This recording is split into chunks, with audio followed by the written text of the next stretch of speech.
American writer William Faulkner once said, "To understand the world, you have to understand a place like Mississippi." But that's easier said than done, unless you discover it from the air. Soar over its vast, fertile delta, ancient trails, and sunlit Gulf Coast, but also the devastation wrought by its surging floods and terrifying tornadoes that can level entire towns. It's here where America's great river deposited the planet's richest soil that once grew the cotton that clothed the world, but that gave rise to centuries of struggle and the birth of the blues. It was in a small Mississippi church where a young girl named Oprah first discovered her talent to entertain. In centuries past, dancers here celebrated the great Sun King. Now, hot rodders celebrate the king of rock and roll. On Mississippi soil, civil rights leaders were born, and Civil War defeats are still mourned. But that's just part of this southern state's story.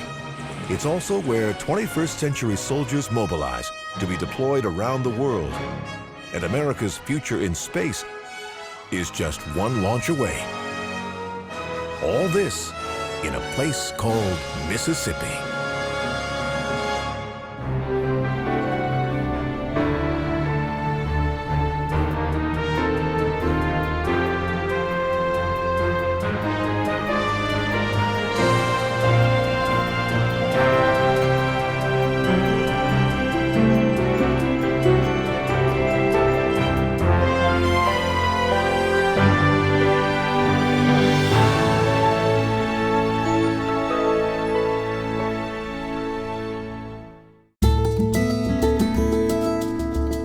The slow but powerful rhythms that define Mississippi begin with the river that gives the state its name. Called Father of Waters by the Native American Ojibwe tribe, the Mississippi rolls some 2,350 miles through the heartland of America. Virtually every raindrop that falls between the Appalachian Mountains and the Continental Divide eventually finds its way down this mythic waterway.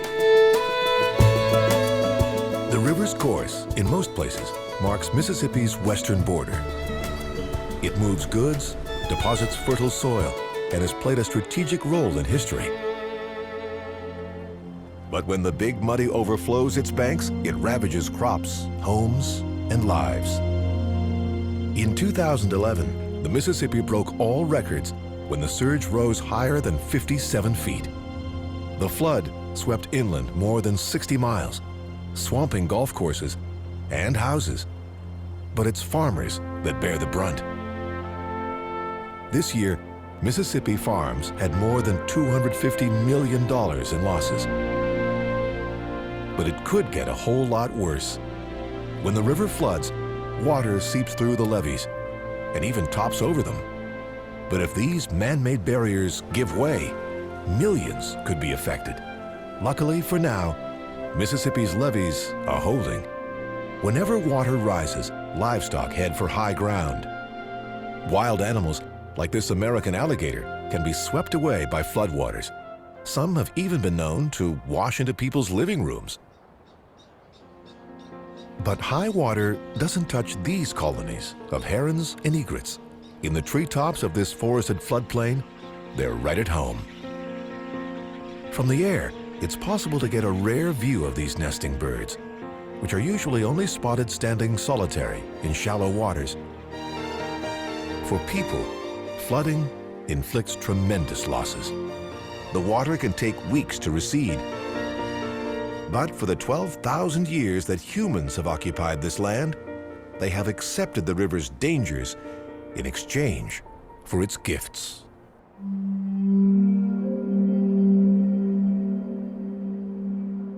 Centuries before Europeans arrived, Mississippi's original inhabitants, the Natchez people, built this earthen structure. Attracted by the river, fertile soil, and warm climate, they settled here in what's now southwestern Mississippi. Skilled at agriculture, their population swelled. This giant earthen structure covers 8 acres. Called Emerald Mound, It's one of the largest Native American ceremonial mounds in the country. People from surrounding villages gathered here and ascended the mound to participate in important ceremonies. By the late 1600s, the Natchez abandoned the site and moved closer to the river. Just a few miles away, they established a new community, the Grand Village of the Natchez. Here at an annual powwow, Native Americans from all over the country gather for a weekend of crafts, games, and dancing. Houses like this one once dotted Grand Village, along with the home of the tribe's chief, who was called Great Sun. It was Plains Indians who first gathered in ceremonial circles for warrior dances. Today, flag-bearing war veterans are leading members of the Ponca, Choctaw, Oto, and Omaha tribes.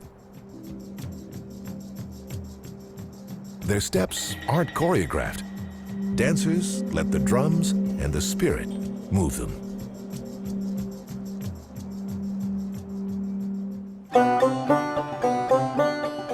Grand Village grew to become the prosperous frontier port of Natchez. Today, residents take their daily exercise past the once notorious Natchez Wharf. In the 19th century, boatmen disembarked here to spend their pay in the saloons and brothels of the dockside area. According to Mark Twain, this street was once overrun with drinking, carousing, fisticuffing, and killing. But this little trading port has another more surprising history. At one point, more than half of the millionaires in America lived in this small city on the bluffs of the Mississippi. That's because by the mid-1800s, the cotton gin and slavery had made the South rich, and Natchez had become a primary cotton hub and slave market, making the town wealthier per capita than any other in the nation. In 1862, during the Civil War, Natchez surrendered to Union forces and remained largely undamaged. 500 antebellum structures survive here, more than in any other town in the South.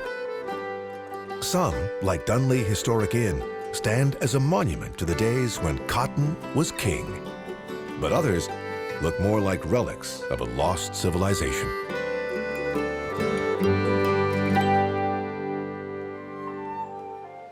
Discovering Mississippi from the air, it can seem like a place where time stands still, especially here at Longwood. In 1860, a wealthy cotton planter named Dr. Hallard Nutt had plans for an opulent 32-room mansion. It was designed in the shape of an octagon, a popular trend at the time. But the next year, when the Civil War broke out, the workers dropped their tools and fled, leaving their job only half done. To this day, the interior of this grand house has never been completed.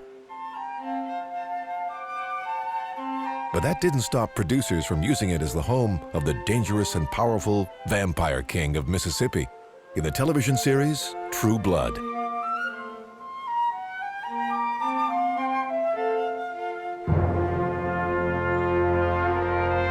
Just a few miles from Longwood lies the starting point of one of America's great scenic highways. This is the Natchez Trace.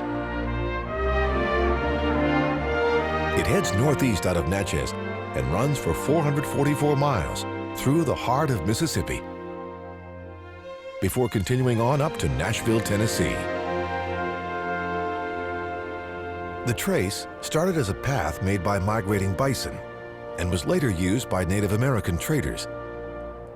In the 19th century, rivermen from Ohio used the trace to return home by foot after delivering their goods to Natchez. Flush with their profits sewn into deerskin bags, these travelers were easy prey for a colorful array of thieves and outlaws that plied their trade all along the trace. The most notorious of these were the Harp brothers, who have been called America's first serial killers. They were said to have brutally killed more than 40 people.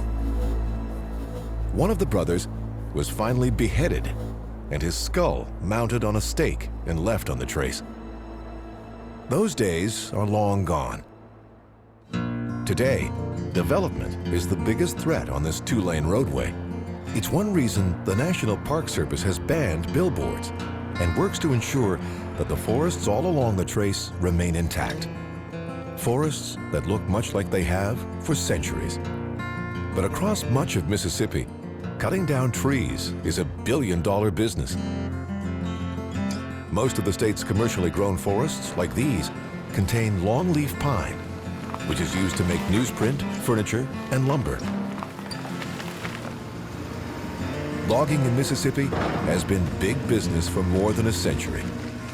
But recently, economic woes have resulted in huge layoffs for the state's timber workers. And now, the trees themselves are under attack from an invasive vine. From high above, this Mississippi landscape may look at first like plush velvet, but closer up, it's not such a pretty picture. These trees and hillsides are covered in kudzu, otherwise known as the vine that ate the South. Imported from Japan and originally promoted as cattle fodder and ground cover, it's now considered a scourge, smothering trees, even knocking down power lines. Kudzu can grow a foot per day and now covers millions of acres across the South.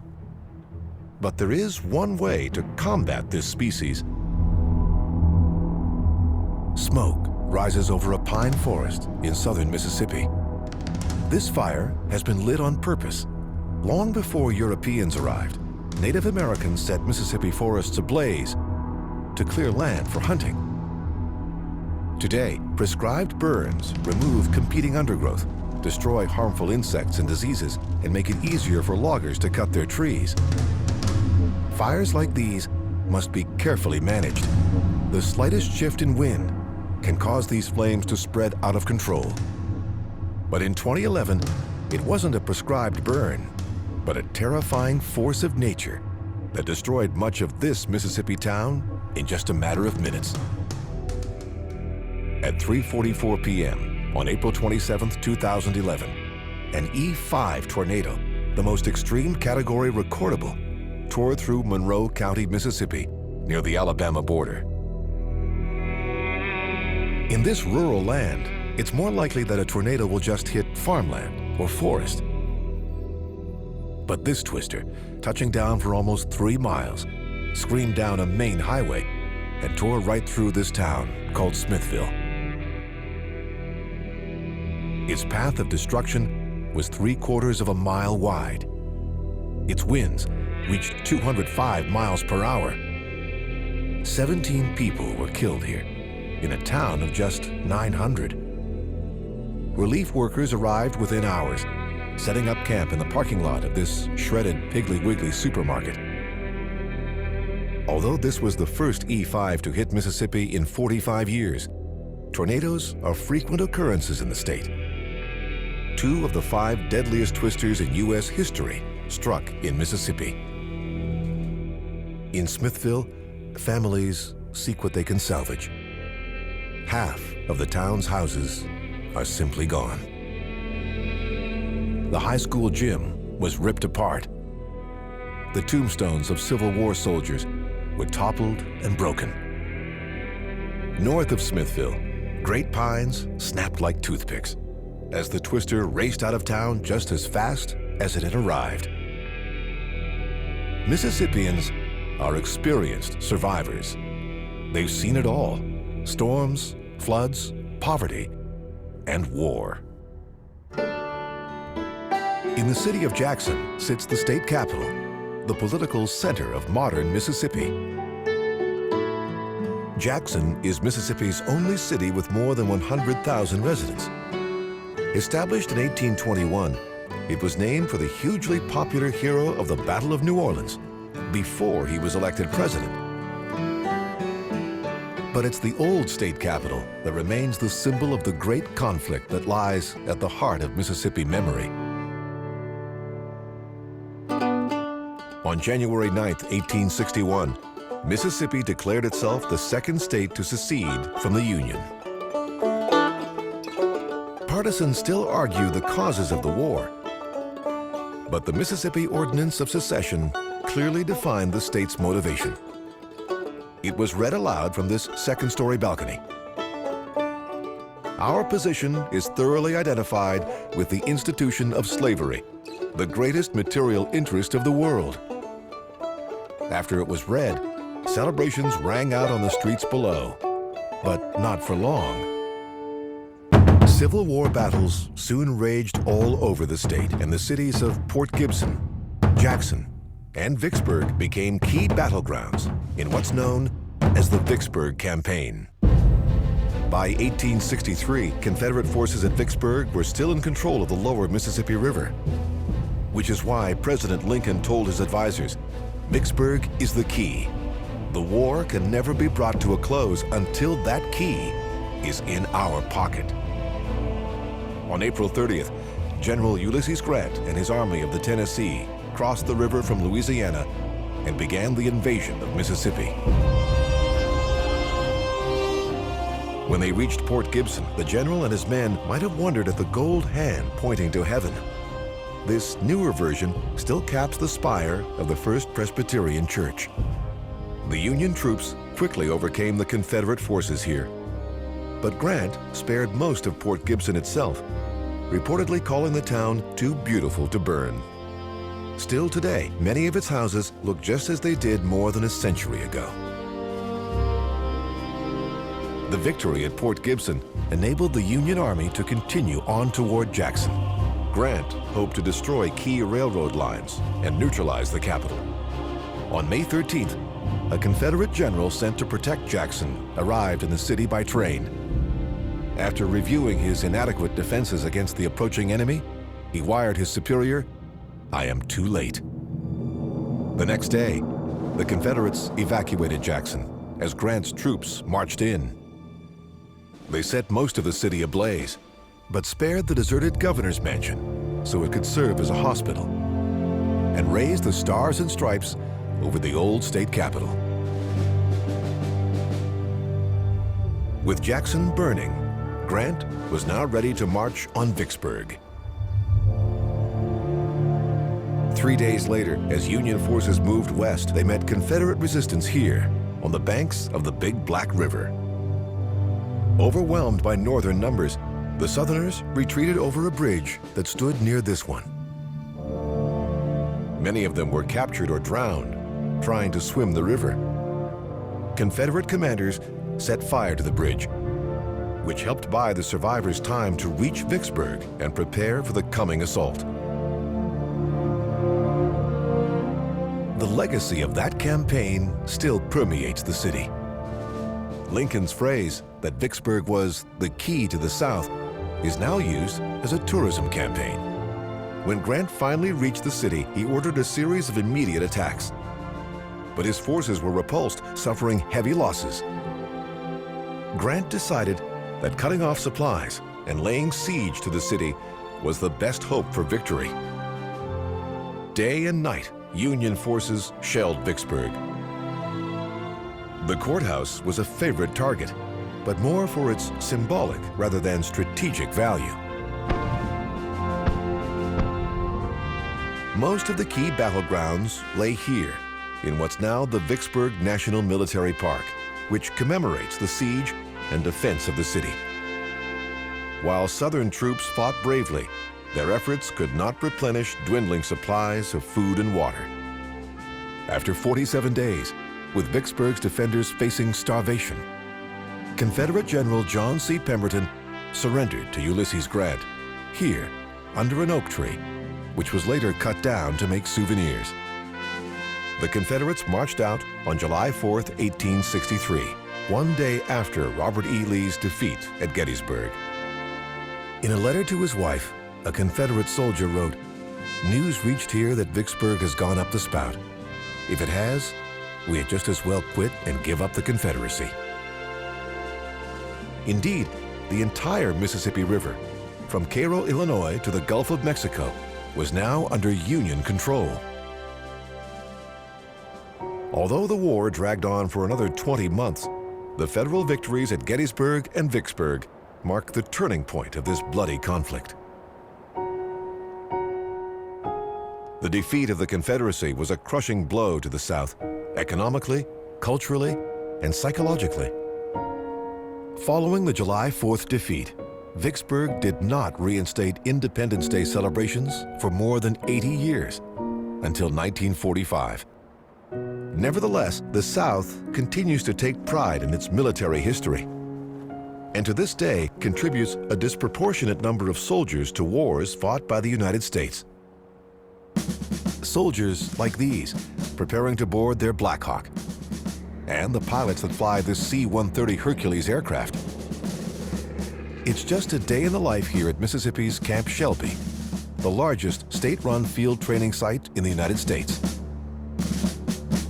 First opened to prepare soldiers for World War I, it has expanded to cover more than 134,000 acres. Throughout the year, Camp Shelby prepares more than 100,000 Army, Navy, Marine Corps, and Air Force troops for overseas deployment. In the midst of the camp, sitting quietly in the Mississippi sun, are two mock Middle Eastern villages, complete with buildings designed to look like mosques. Here, soldiers heading overseas can train in what the Guard believes are more realistic settings. Troops deploy from Camp Shelby, prepared to fight wars in distant regions of the world.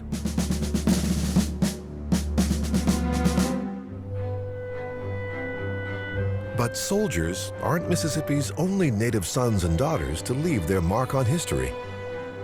One of the most loved entertainers in America started her remarkable journey in the rural town of Kosciuszko, just off the Natchez Trace Parkway, northeast of Jackson. 50 years ago, this white clapboard community center was a church. Inside, a precocious 3-year-old named Oprah Winfrey was encouraged to stand and recite Bible passages to the congregation. Oprah remembers, and all the sisters sitting in the front row would turn to my grandmother and say, "Hattie Mae, this child is gifted." I heard that enough. I started to believe it. Oprah spent her first 6 years on her grandmother's farm just down the road. Some of her family members are buried in this cemetery. From Kosciuszko, the Natchez Trace continues on into the Northeast Hills region. Here, Mississippi's flatlands give way to gentle rises, preparing to meet the foothills of Tennessee.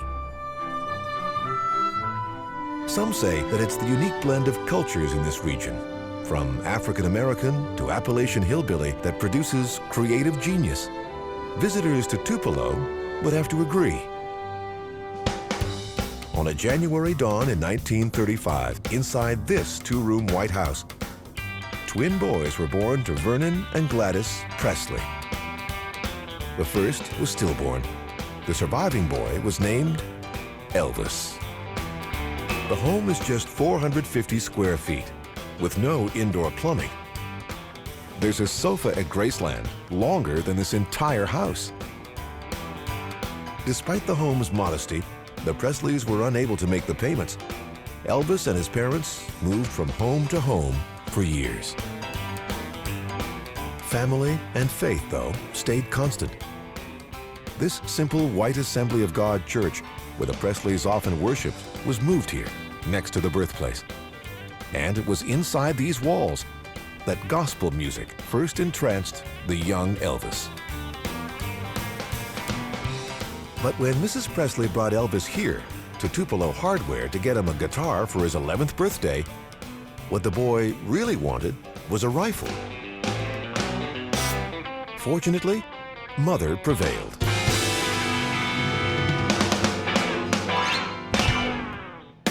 The people of Tupelo, of course, relished their link to the king. Every spring, townspeople here combine their love of rock and roll and their infatuation with cars in the annual Blue Suede Cruise. They may look like Matchbox cars from the air, but they are full-scale classics and hot rods gathered in the parking lot of the Tupelo Automobile Museum. It's a car lover's paradise. The long line of beauties moves out on Saturday morning to parade through downtown Tupelo. Drivers can be eligible for prizes as long as they get their entry card stamped at 7 sites around town, including Elvis's birthplace. After the parade, cruisers can find rare parts at the swap meet or rock out to the fabulous hubcaps.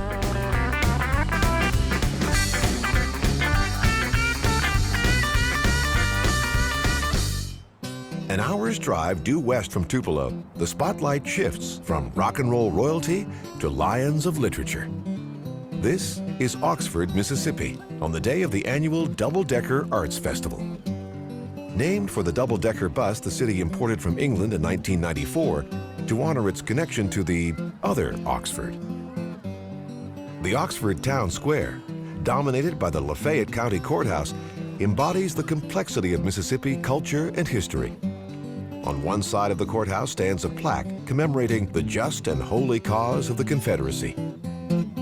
On the other side stands Square Books, one of the most beloved independent bookstores in the country. Shelves are filled with the works of Mississippi writers, Eudora Welty, Tennessee Williams, and Richard Wright. Novelist Richard Ford observed that his home state produced so many writers because it is so complicated, it takes that many to interpret it. In Oxford, the town favorite is Nobel Prize-winning novelist William Faulkner. Tucked within this grove of oak and cedar trees is Roanoke, the antebellum house where Faulkner lived for 40 years. Here, he wrote the classics Sanctuary, Light in August, Absalom, Absalom, and Go Down Moses. His plot outline for The Fable remains penciled on his study wall. Faulkner said that his own little postage stamp of native soil was worth writing about, and that he would never live long enough to exhaust it. Just about anywhere you go in Mississippi, there are stories to tell. Like that of Rodney, which was transformed from a bustling port city to a ghost town, just because the mighty Mississippi changed its course. And then there are these ghostly columns that look like the ruins of a Greek temple. This once elegant mansion was the centerpiece of the 2,600-acre Windsor plantation. It had 25 rooms and a dairy in its basement. Windsor survived the Civil War, but was brought down by a stray cigarette at an afternoon party. But there's one story in Mississippi that thousands still hold dear. And it's why die-hard fans of the University of Mississippi consider their football stadium a place of worship. Some Ole Miss loyalists will claim that divine intervention was at play at the 1983 Egg Bowl, the annual collision between the Ole Miss Rebels and the Mississippi State Bulldogs. Ole Miss had overcome an early deficit to gain a 1-point lead by the fourth quarter. But with just seconds remaining, the visiting Bulldogs lined up on the 10-yard line, ready to kick a field goal to victory. The kick was made, perfectly aimed between the goalposts. But just as the ball began to sail through, a gust of wind picked it up and tossed it back outside the posts. Rebel pandemonium ensued. A newspaper reporter called it the Immaculate Deflection. Students at Ole Miss know how to celebrate a victory. Here at Sigma Nu's spring party, Woodstock is the theme, and tie-dye is everywhere. But it wasn't always peace and love at the University of Mississippi. In the center of campus, a monument depicts a young man striding purposefully toward a doorway. It's a tribute to James Meredith, the young African-American Air Force veteran who became, in 1962, the first black student to attend the University of Mississippi. It took U.S. Marshals to control the violent riots that followed. 2 people were killed and hundreds arrested. But Ole Miss was forever changed. Since then, students have developed a strong commitment to justice. One of them was a 26-year-old who earned his law degree from Ole Miss in 1981. Then, inspired by the injustices he witnessed in the state's courtrooms, he began to write legal thrillers. His name was John Grisham. The books have gone on to become international bestsellers, but Grisham himself didn't go far. He lives on this estate outside of Oxford for part of the year. An avid sports fan, he built a baseball diamond on the property for local Little League teams. Here in Oxford, Mississippi's authors take the fame. But west of the hills, on the other side of the Yazoo River, lies a place that gave birth to an entirely different art form, the legendary Delta Blues. It all started here, where some of the most fertile soil in the world stretches on for mile after mile. It's known as the Mississippi Delta region. But one thing it is not, technically speaking, is a delta. The Mississippi River Delta lies 300 miles to the south in Louisiana, where the Mississippi River flows into the Gulf of Mexico. But the Mississippi Delta region lies far from the Gulf, framed to the west by the Mississippi and to the east by the Yazoo River. It's what's called an alluvial plain, an area created by the fertile sediment deposited by eons of river flooding. The delta is flat, hot, and wet.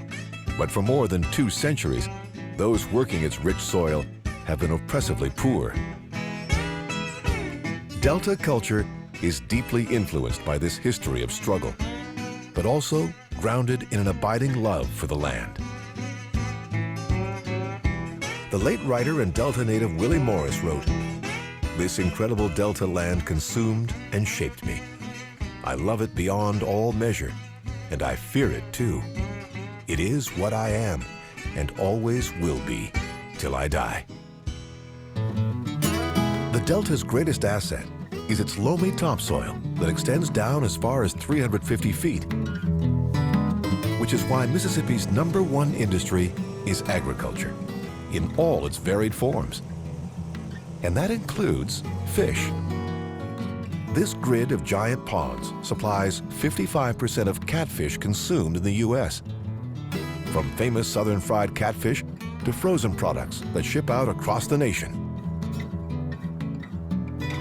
In recent years, though, competition from Asian fish farmers is crowding Mississippians out of the U.S. market. In addition, the price of fish feed has risen. Many aqua farmers are draining their ponds so they can grow and sell corn and soy instead of buying it to feed their fish. Today, all kinds of crops are grown in the Delta, but none has shaped this land like cotton.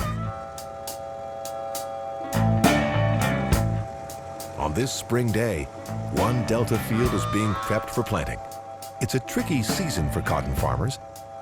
They want to get their seeds into the ground early in the year, when it's still moist. But a sudden spring chill could stop those seeds from sprouting. Cotton is always a gamble here in the Delta, but for 2 centuries, it's been one Mississippi farmers have been willing to take. In the early 1800s, worldwide demand for cotton skyrocketed. The black Delta soil was perfect for the crop, and slave labor made Mississippi plantation owners rich. By 1850, cotton accounted for half of all U.S. exports.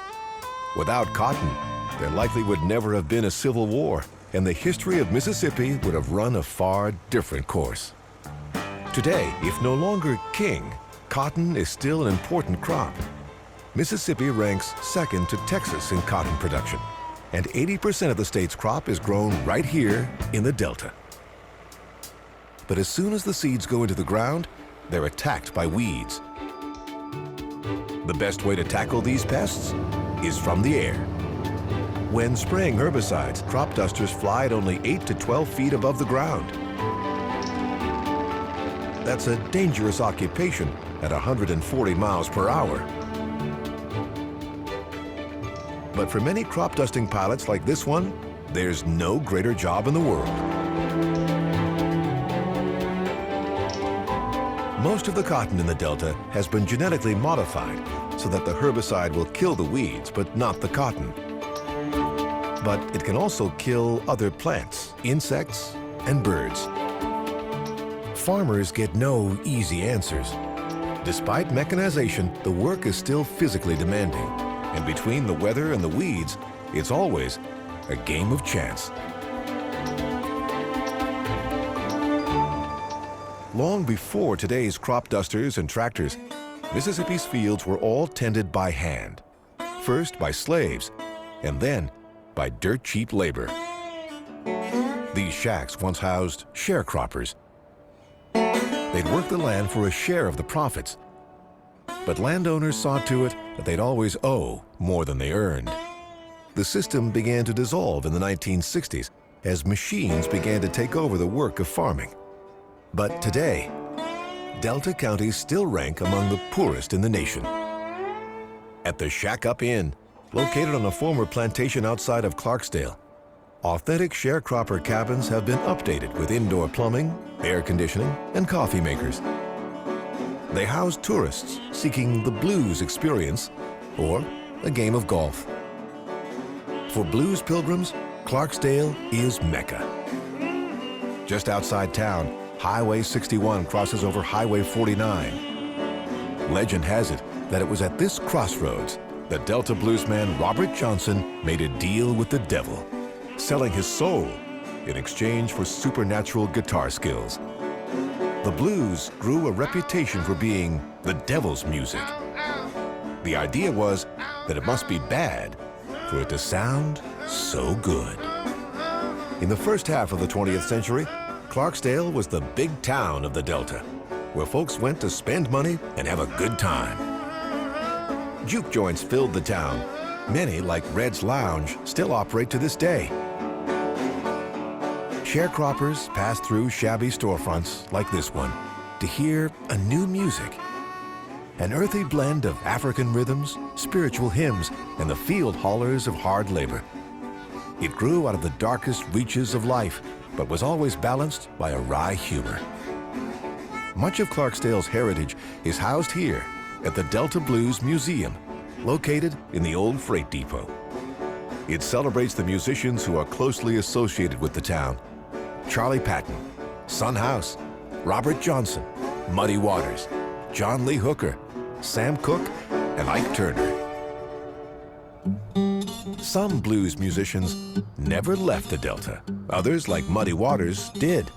It's said he boarded a bus right here at this station and joined the 6 million other black Southerners in the Great Migration North. "I'm going to pack my suitcase," Muddy sang, "and make my getaway." The exposure Muddy Waters' music found in Chicago launched the Delta Blues into the mainstream. It's influenced musicians around the world. But it's Clarksdale that remains ground zero for the blues. That's also the name of this blues club, co-owned by actor and Mississippi native Morgan Freeman. Ground Zero sometimes books national acts, but in the Delta, there's always plenty of local talent.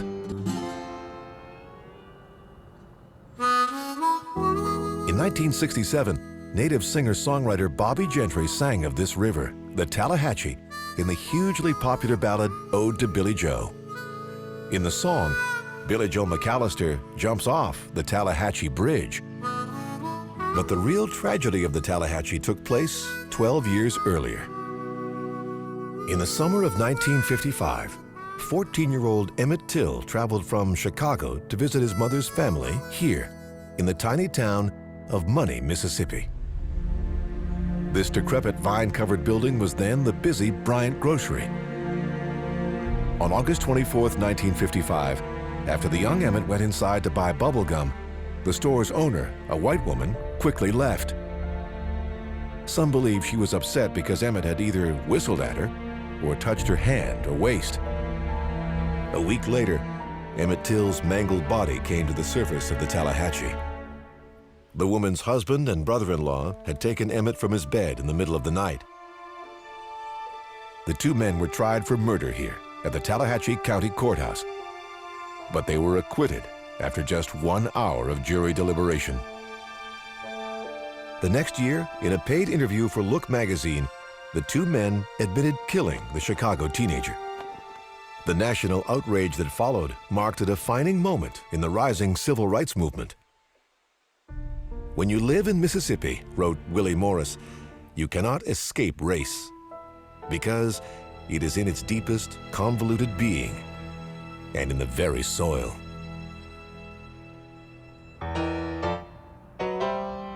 Mississippi has a higher proportion of African Americans than any other state, and racial relationships have changed dramatically since 1955.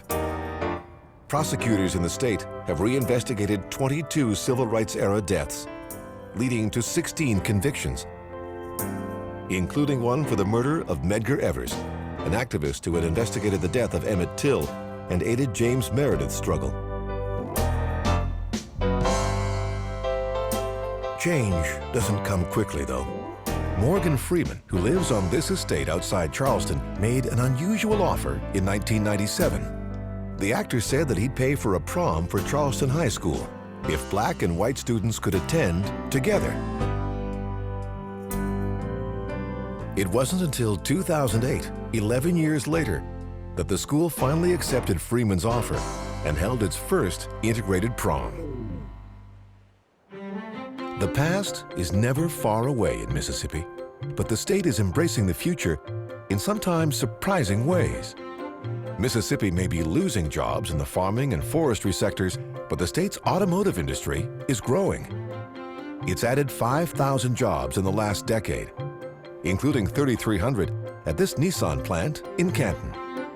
In 2003, a Quest minivan became the first automobile to roll off a Mississippi assembly line.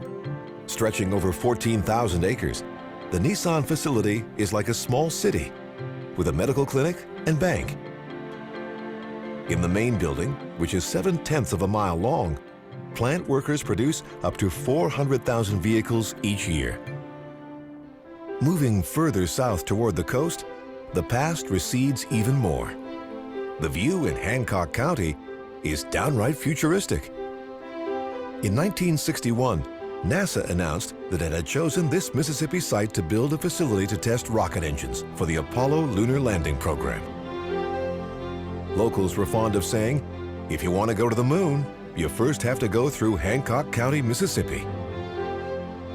The site, now called the Stennis Space Center, was chosen for its access to the Gulf via the Pearl River, and because the vast surrounding forest land could act as a sound buffer. From the Saturn V rockets that boosted astronauts toward the moon, through all the years of space shuttle flights, the engines that provided the exhilarating liftoff were tested here. Now, for the first time since the 60s, a new test stand is being built at Stennis. 2,000 tons of steel encase an enormous chamber.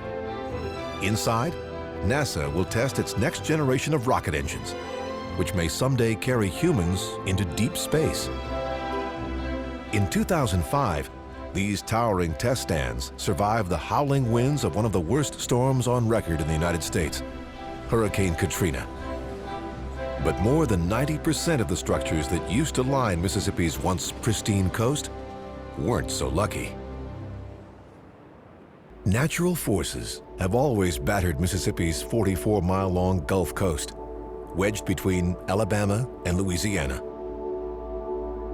8 miles off the mainland lies Cat Island, a barrier island created by colliding Gulf of Mexico currents. The island reportedly got its name from resident raccoons that French explorers mistook for cats. While most Gulf islands are primarily sand, Cat Island's beaches are backed by forests of pine and oak. The marshes here are home to alligators and migrating birds. During World War II, Cat Island was the site of the U.S. Army's classified War Dogs program, which experimented with training canines for combat. Nearby lie 2 barrier islands, East Ship and West Ship. They were once a single island until the force of Hurricane Camille in 1969 sliced the landmass in 2. On West Ship stands the 19th century fort used by Union forces to stage the capture of New Orleans in 1862. Soon after the war, Fort Massachusetts was abandoned. Frequent storms have made it hard to maintain the fort. But nothing compares with the most recent streak of bad luck here on the Mississippi Gulf Coast. Within 5 years, the region suffered one of the most devastating storms on record, Hurricane Katrina, and the biggest accidental oil spill in history, the explosion of the Deepwater Horizon. Those events, plus an economic recession and cheap foreign imports, have pummeled Mississippi's fishing industry, second only to Louisiana in the Gulf states. Still, the boats head out into the Sound. The Captain Wick trawls for shrimp in these brackish waters. Even in the best of times, shrimping is a tough and precarious way of life. But it's a business that is still handed down from generation to generation in Mississippian families.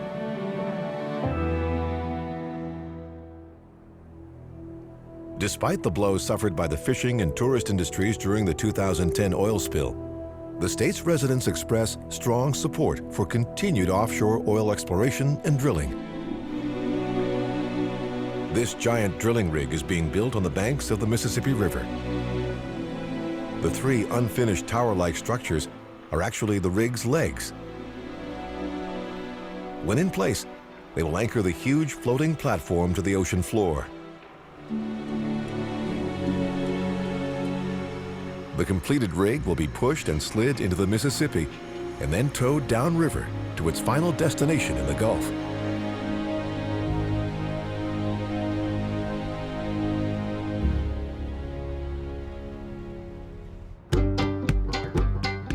Offshore has another meaning in Mississippi, unrelated to oil. The state legalized gambling casinos on the Mississippi River and the coast in 1990 in an effort to jolt a stagnant economy. The initiative was a notable success. New floating casinos soon gave the state one of the largest gambling industries in the nation. But that boom ended on August 29, 2005, when Hurricane Katrina made landfall in Mississippi. The coastal town of Waveland, 50 miles northeast of New Orleans, has been called the epicenter of the storm.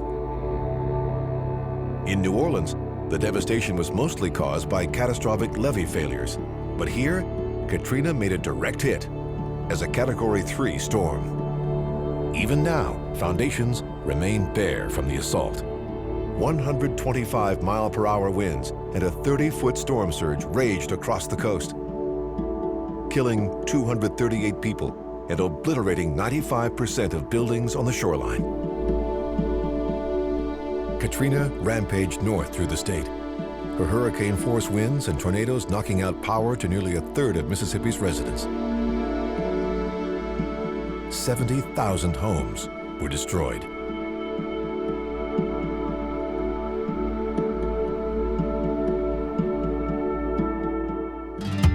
Shock eventually gave way to rebuilding. Mississippi's restoration has been called a model for disaster recovery. The state channeled $5 billion in federal funds to housing, infrastructure, and economic development.